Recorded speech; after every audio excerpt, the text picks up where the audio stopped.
different sides. Meanwhile, Houthis shell damage area with heavy weapons amid fears of a humanitarian massacre, while damaged people call the president to interfere in the matter. Dr. Abdulaziz, now Abdurrabbu Hadi Mansour, the Yemeni president, since he assumed powers, Abdurrabbu Mansour Hadi, since he assumed powers, the transitional period of Yemen was supposedly to end of this year. 2014. 2014, new elections. But the developments in Yemen, with the Houthis, the support of Iran, and in the south, so many problems in Yemen. How can we sum up the problems of Yemen? There is one theme that connects Iraq, Syria, and Yemen, which is Iran. So Iran is dominating the three countries so far. As you pointed out, the transitional government in Yemen, led by President Abdurrabbu Mansour Hadi, is charged with implementing the GCC initiative to restore stability to Yemen, and it has a very clear timeline that will culminate, hopefully, in the election of a new government, a new parliament in 2014. In the meantime, the main event has been the national dialogue. The national dialogue has been going very well, with only one exception. Those groups that receive support from Iran have not been very forthcoming in helping the national dialogue along. And I think the flare-up in the fighting in Saada, in the Houthi-dominated area, is one way to prevent the national dialogue from reaching its natural conclusion, which is to agree to a roadmap for restoring peace and security. Iran doesn't want that, obviously, and its allies, the Houthis, don't want that. And we saw the siege of Damaj, where I think the Houthis showed their true colors. They besieged this town, bombarded it with heavy weapons, and they have broken every truce that has been negotiated by government negotiators, mediators. And I think they probably will continue. And just like we saw in Syria, where the failure of both regional and international powers to help the legitimate forces, the legitimate representatives of the people in Syria as the national coalition, the Free Syrian Army, we failed them. The whole world failed them. And so now we see the radicals, the terrorist groups are gaining at their expense. At the same time, the government forces supported by Hezbollah and Iran are also gaining the upper hand. We see this could happen in Yemen also if we again fail to provide the Yemeni government with the support it needs to restore peace and security. Both, I think, they need economic aid and they also need security aid, security assistance, to prevent the Houthis from extending their sphere of influence beyond where they are now. Okay.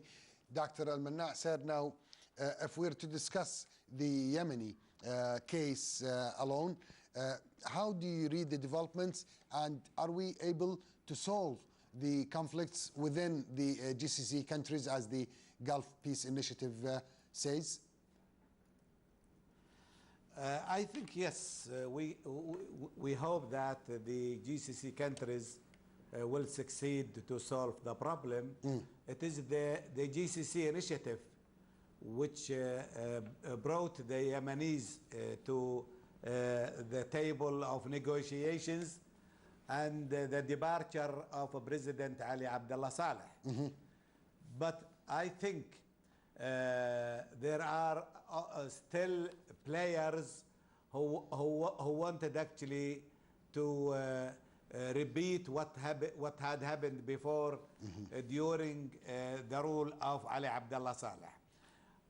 Abdullah Saleh himself, I think he's not far away from what is going on at this moment in Yemen. Definitely the Houthi, they are now feeling that they are power.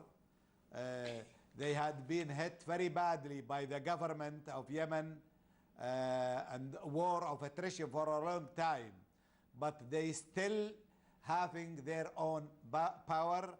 they have artillery, they have rockets. Well, the question is from where they got these arms, from which side. I think it is clear Iran is the provider of these weapons.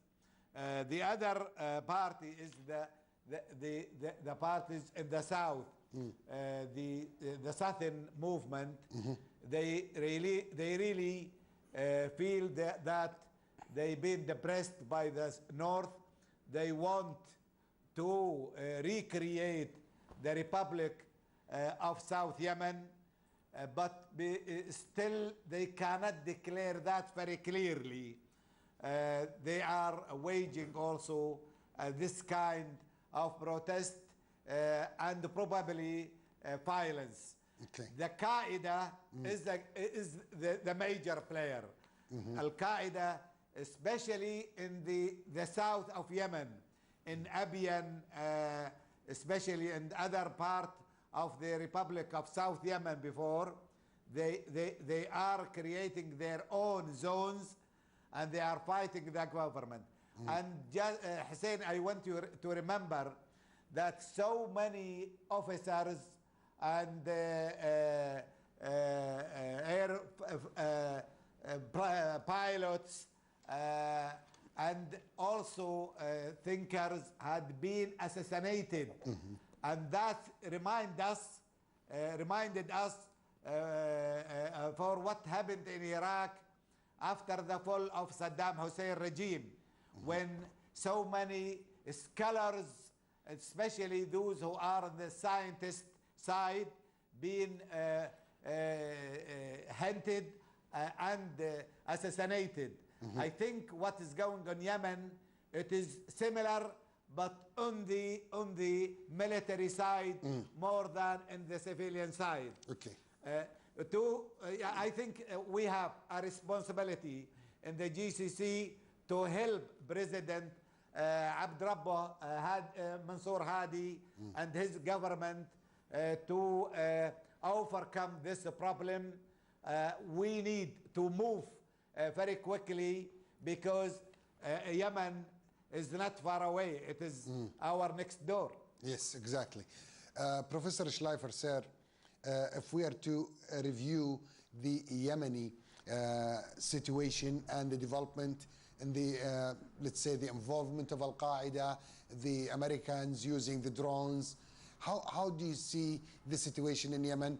And are you optimistic about a solution soon in Yemen?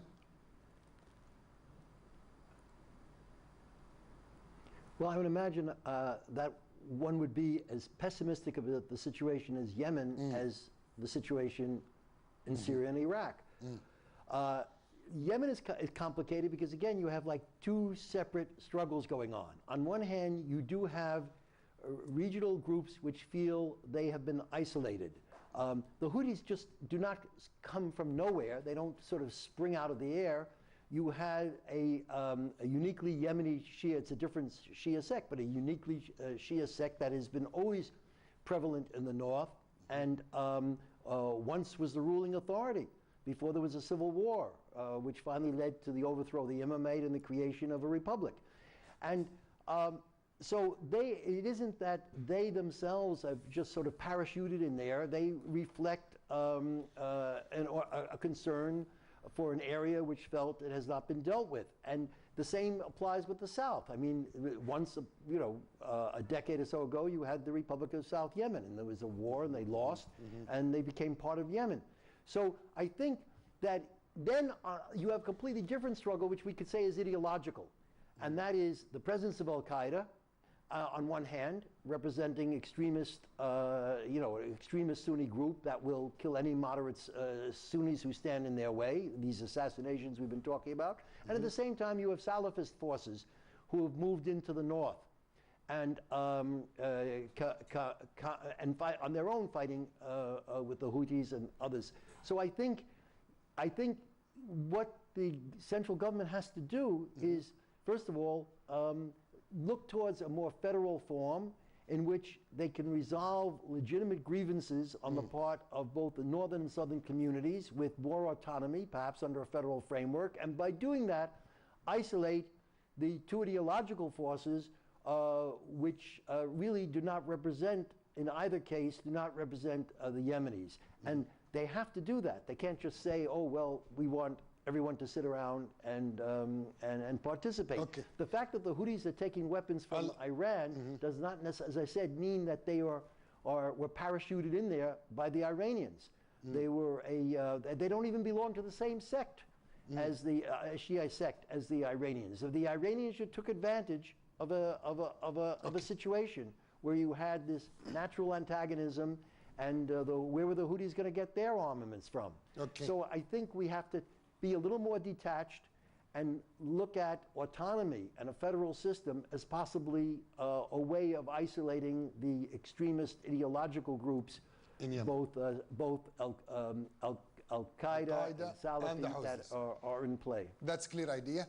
The viewers, a short pause, and we'll go to Libya.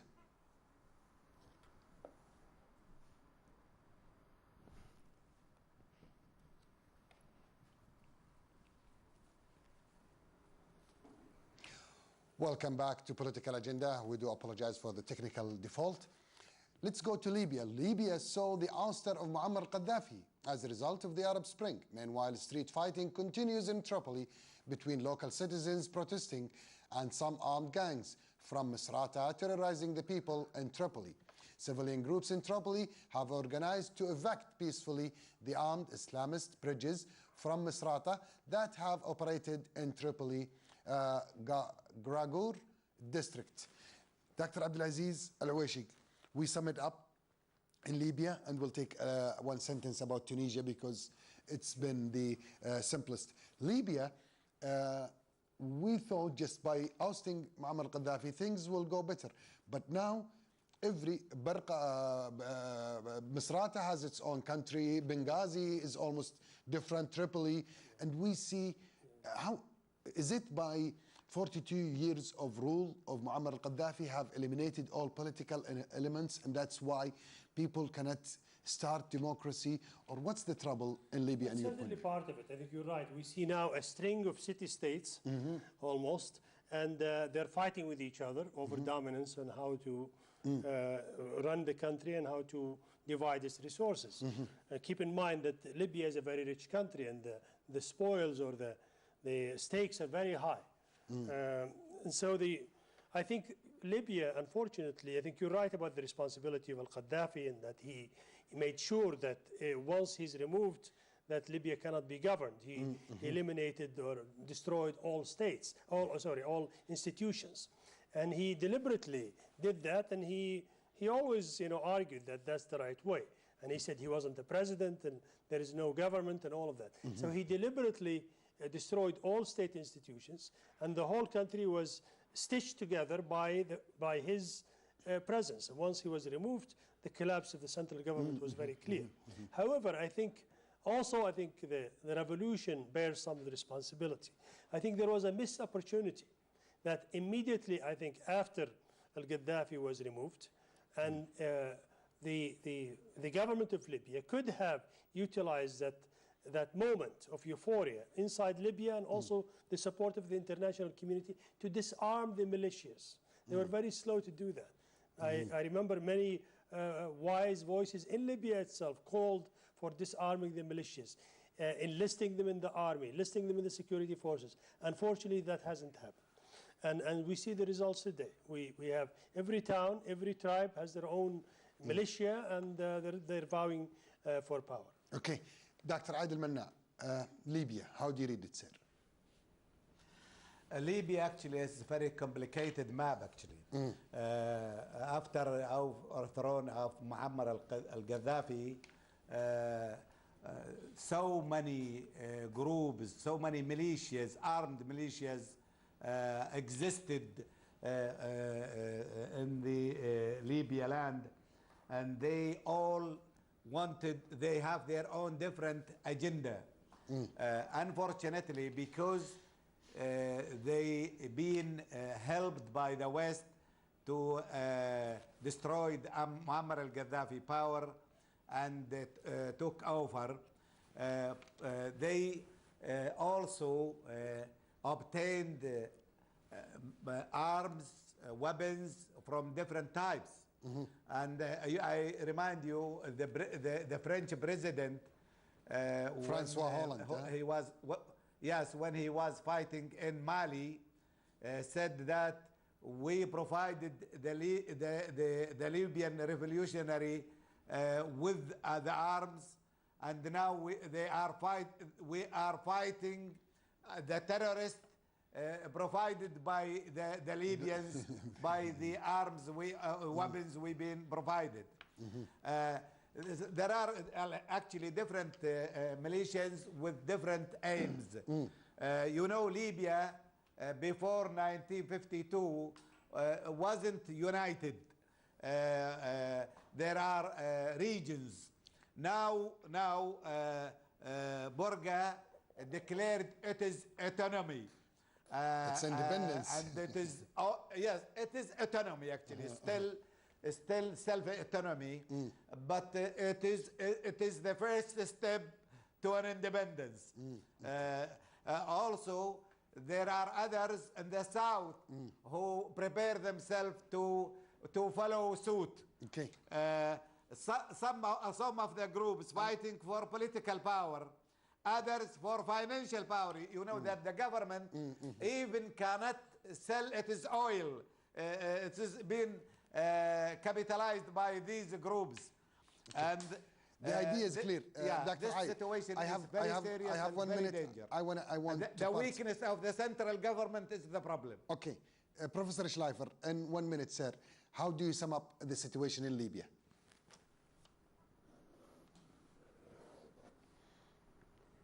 It's a tragedy because it was a popular movement. I mean, there was an extraordinary popular movement, and initially the first militias represented that in the struggle against Gaddafi. And in fact, now there are probably 3 times as many militia groups in existence now than existed at the time of the uprising, because it's simply the way the country is going.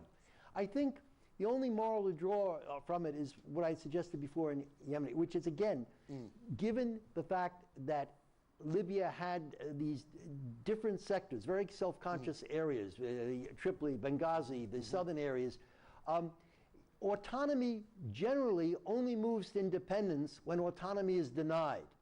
You know, even the American Revolution, when the American Revolution started, it really wasn't to break with England, it was to assert an autonomy and the right to be represented. It was taxation, and it was the indifference of England to yielding that autonomy that led finally to the complete severance of relations in the revolution. And whenever you look at things like that, you see. So I think, again, that there are only 2 ways you can hold Libya together. Okay. One is a powerful dictatorship, and the other is autonomy in a federal system. Okay, that's fine. Dr. Abdulaziz Al-Awaishi, how can we sum up the situation of the whole region after we've discussed Syria alone? Well, Lebanon is in the side. Tunisia, we didn't go because it's the easiest so far. In 1 sentence, how can we sum up the situation in the region and the outcome of what is so-called the Arab Spring? Yes, I think what has happened is fatigue among both regional and international powers. There was euphoria at the beginning, and people, I think, wanted to help, wanted to give a hand, be part of this positive change. Unfortunately, I think as soon as things start turning south, as they say, or becoming worse, I think everybody left these countries to their own devices. I hope that the movement around Geneva II, for example, will energize the international movement, international community, to help Syria get out of its of the crisis it has. Iraq, I think, we have one country where I think can make a great difference, which is the United States. The United States is the only country that can influence events in Iraq because it is the main ally of Iraq, it is the main provider of weapons, and it's a strategic ally, and it has to exercise its power. Are you optimistic in the future? In the foreseeable future? I think in the long run, I'm optimistic. I think in the short run, there will be a lot of mistakes on the way. The viewers, I want to thank my guests. From the studio was with me, Dr. Abdulaziz Al-Awaishi, Assistant Secretary General for the GCC countries. From Kuwait, Dr. Adil Manna, an academic and a media advisor. Last but not the least, from Cairo, Professor Abdullah Schleifer, Professor of Political Analyst and Professor at AUC. The viewers, the situation in the Middle East is becoming very tough. The conflict is stronger. As Dr. Abdul Aziz Qureshi, now we are beyond tensions. Let's find a solution through the Arab League or through the United Nations. On behalf of Executive Director of the program, Abdullah Al-Mansour, Director Hiyam Al-Kilani, Abdul Jabbar Al-Kibiri, Sultan Al-Sayari, and the rest of the crew wish you a good night.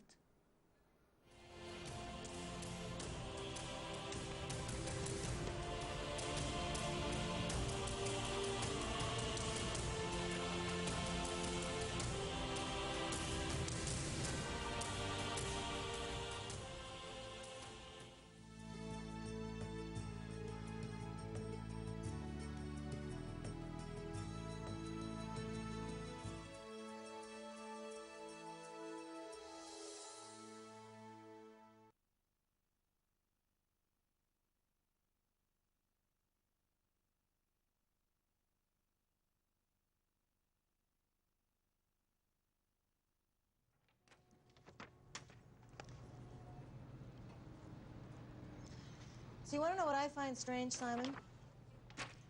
Drug squad busts you on importing heroin. And instead of trying to patch the charge with them,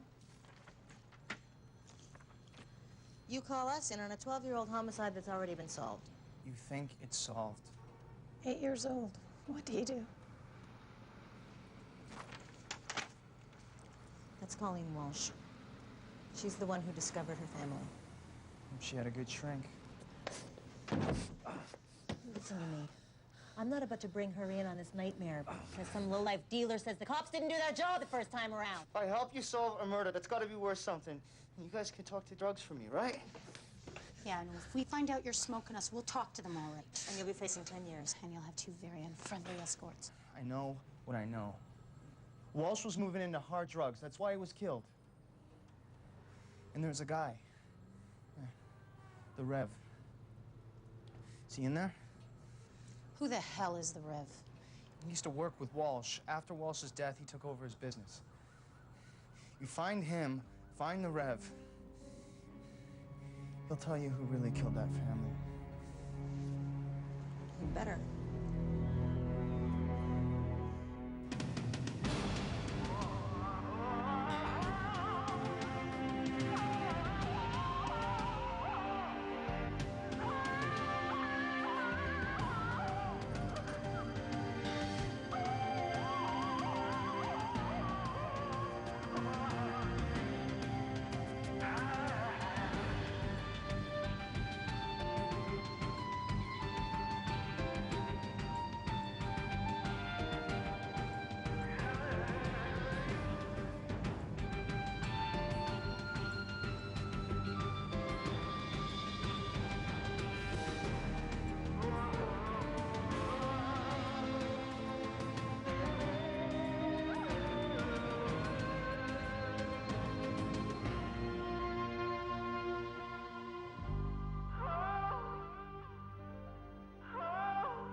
Do you remember the Walsh family murders?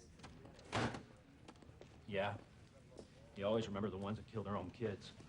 Were there ever any theories that it could have been something other than a murder-suicide? Nah. Bullet angles, entry and exit wounds, it all checked out. Plus, they had a history of willing on each other. You saw the hospital records. Yeah, we saw them. Broken arms, broken collarbones. But him too. Well, the wife stuck up for herself, as far as she could, anyhow. I heard the girl before I saw her. This awful whimpering sound. He found her curled up next to her brother, shaking. So that's Colin's blood on her. Uh-huh. She was by herself when you got there? Yeah. Did she contaminate the scene? Well, it's still clear what happened. And what was that? One gun shot this family. Ballistics was clear on that. Yeah. What are you trying to say, that I didn't close this case? We got a tip. Suggests that Blair Walsh might have been moving into harder drugs, and that there might have been a motivation to kill him. Walsh was a pot dealer. That was it. We asked around. He wasn't stepping on anybody's toes. He was well-liked. The whole family was. Did you ever come across someone named the Rev? Hey, if it looks like a duck and it quacks like a duck, this was a double homicide and a suicide. End of story. Walsh shot his family and killed himself and left all his problems behind for that little girl to clean up. I got an A. I got an A on my performance review. You're stuck with me. They don't give A's. They let you keep your job. Yeah, well, that's an A where I come from. You hear me, Frank? I got an A. Congratulations, eh? I got an idea for you. What? You help me with this audit, and I'll take you out for dinner. Sorry, I'm already moonlighting with Hank in the evidence room. His department pays me time and a half. But if you want to cut me a deal... Hey, Nico, take a look at this.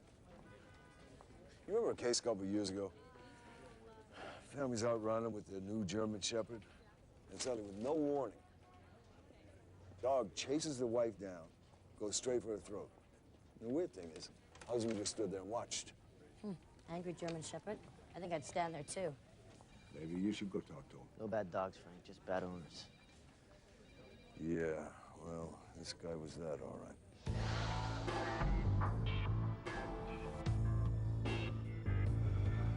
I have to say, I didn't expect to hear from the police all these years later. Well, there's been some news regarding your son's death.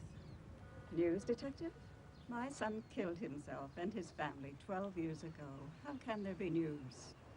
You said it surprised you, the shooting.